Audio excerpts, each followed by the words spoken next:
Et voilà, lorsque cette larme froide coule du coin de l'œil de Emmanuel Keïta. Et oui, comme elle l'a dit, la reconnaissance est une très très grande vertu. Vous savez quoi? Le bienfait n'est jamais perdu. Jamais. Soyez toujours reconnaissant dans votre vie. Moi, en tout cas, je suis toujours reconnaissante envers les personnes qui m'ont fait, ne fût-ce qu'un tout petit truc. Je suis toujours reconnaissante. Mais vous savez quoi? Qu'on ne vous marche pas dessus parce qu'on a fait des choses pour vous, parce que vous devez de la reconnaissance envers quelqu'un. Oui, il y a des gens sur cette terre qui, après vous avoir aidé ou après vous avoir fait quelque chose, un petit geste, ils veulent maintenant vous piétiner parce que, voilà, ils ont fait quelque chose pour vous dans votre vie. Soit vous a encouragé, soit vous a aidé, soit, peu importe. Ne vous faites pas marcher dessus, ne vous faites pas piétiner parce que vous devez de la reconnaissance. Mais soyez toujours reconnaissants. Écoutons et regardons tous cette larme froide qui coule du coin de l'œil de Emmanuel Keïta. Je vous assure, c'est très, très émouvant. Oh là là!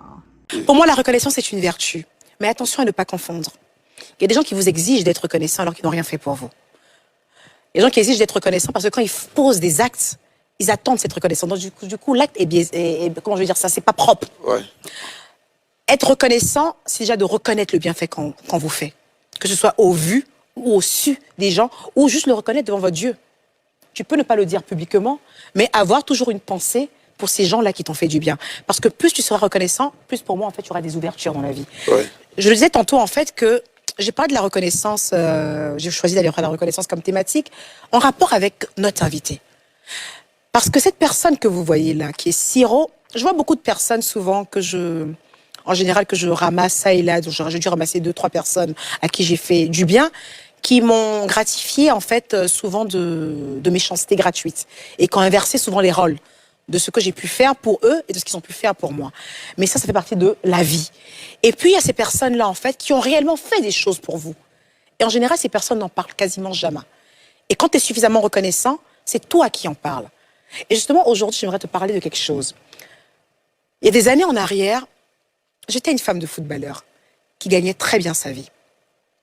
Et je recevais, une fois en passant comme ça, Siro, à Nice, où je vivais dans une très grande villa.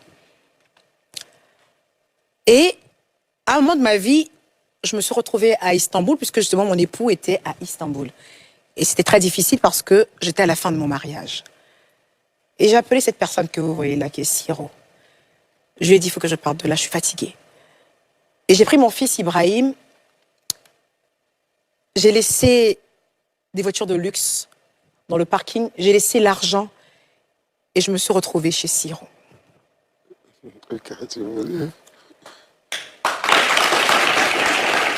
Cette personne m'a hébergée avec mon fils et j'étais enceinte pendant des mois et des mois. Il me faisait des pâtes. Tu te rappelles tes pâtes? Qui étaient dégueulasses d'ailleurs, au passage. Mais tu mangeais? Je mangeais parce que j'avais faim, j'étais enceinte. Il me faisait des pâtes, il prenait de mes nouvelles tout le temps, il me taquinait. J'ai vécu ma grossesse bien, parce que j'avais de l'amour autour de moi. J'avais plus d'argent, mais j'avais de l'amour. Je vais te dire merci.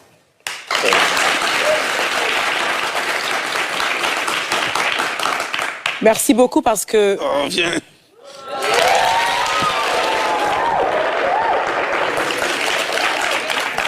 Voilà, donc c'est ça.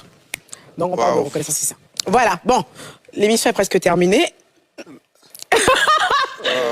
Donc c'est un peu ça, pour vous dire en fait que, en général, les gens qui nous font réellement du bien sont très silencieux. Parce que les actes posés sont vrais.